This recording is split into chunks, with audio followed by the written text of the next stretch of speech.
I'm adopted, and my biological mother was 17, and so was my biological father.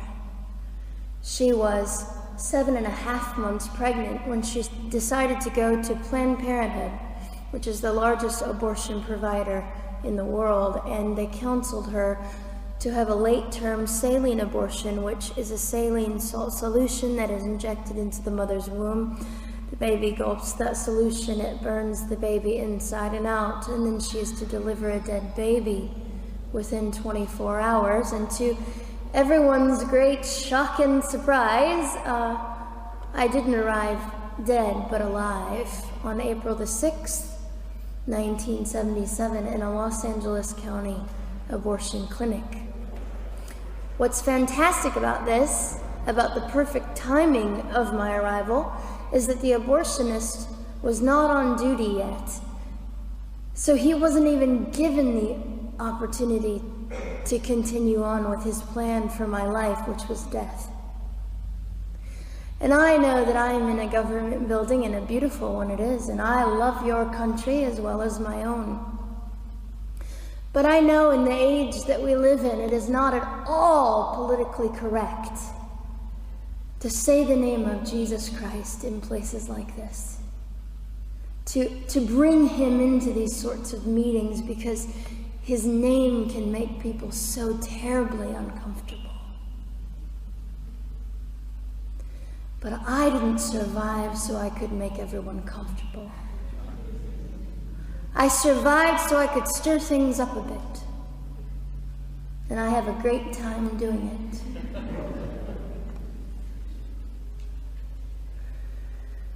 And so I was delivered alive, as I've already said, after 18 hours. I should be blind, I should be burned, I should be dead. And yet I'm not. You know what is fantastic vindication is the fact that the abortionist had to sign my birth certificate. So I know who he is. And it also says, for any skeptic listening, on my medical records, born during saline abortion. Ha! They didn't win. I've done some research on the man that performed the abortion on me. And his clinics are the largest chain of clinics in the United States of America, and they gross $70 million a year. I read a quote from him at some point several years ago, and he said, "I have aborted over 1 million babies, and I consider it my passion." I tell you these things because, listen, ladies and gentlemen, we are in an interesting battle, whether we realize it or not, in this world. It is a battle between life and death. What side are you on?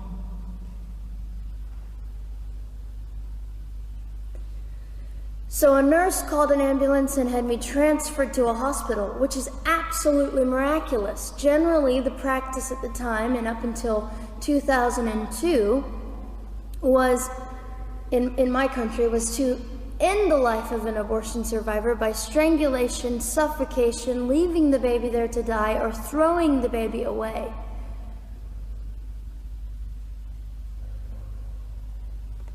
But on August the 5th, 2002, my extraordinary President Bush signed into law the Born Alive Infants Protection Act to prevent that from occurring anymore. You see, we're playing for keeps. We're playing for, I'm hoping to be hated by the time that I die, so that I can feel God about me and understand what it was to be hated. He was hated. Christ was hated. And not that I look forward to being hated, but I know along my journey, I know I'm already hated because I declare life. I say, you didn't get me. The silent Holocaust didn't win over me. And my mission, ladies and gentlemen, among many things, is this: to infuse humanity into a debate that we have just compartmentalized and set on a shelf and said it is an issue. We have removed our emotions. We are becoming harder. Do you really want that? How much are you willing to take, and how much are you willing to risk to speak the truth in love and graciousness and stand up and at least be willing to be hated? Or at the end of the day, is it all about you or me? And so, after that, I was placed in an emergency foster care home where they decided they didn't like me very well, and as I'm fond of saying, I don't know how you could not adore me right from the start. What is wrong with these people? But they didn't. You see, I've been hated since conception by so many, and loved by so many more, but most especially by God. I'm his girl. You don't mess with God's girl. I got a sign on my forehead that says, you better be nice to me because my Father runs the world. So after I was placed in the mean home, I was taken out of the mean home and placed into another home, a beautiful home, Penny's home. And she said by this time I was 17 months old, 32 pounds of dead weight, and diagnosed with what I considered to be the gift of cerebral palsy, which was caused directly by the lack of oxygen to my brain while I was trying to survive. Now, I am just compelled to say this.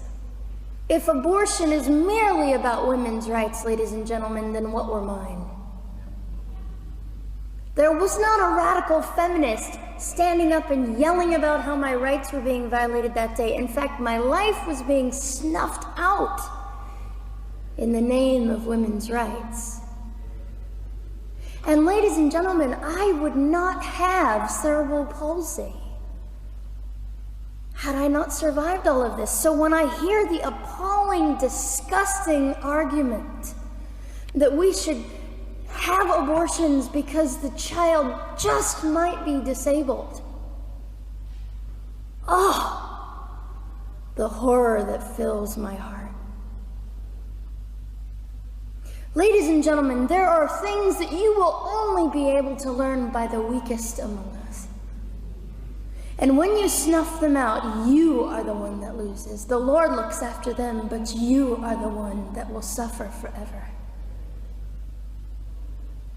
And what arrogance, what absolute arrogance, and it has been an argument for so long in this human place that we live, that the stronger should dominate the weaker, should determine who lives or dies. The arrogance of that, don't you realize that you cannot make your own heart beat? Don't you realize that all the power that you think you possess, you really possess none of it? It is the mercy of God that sustains you, even when you hate him. So they looked at my dear Penny and they said, Gianna will never be anything, which is always encouraging. And she decided to ignore them, and she worked with me 3 times a day, and I began to hold up my head, and they said, well, Gianna will never this and never that.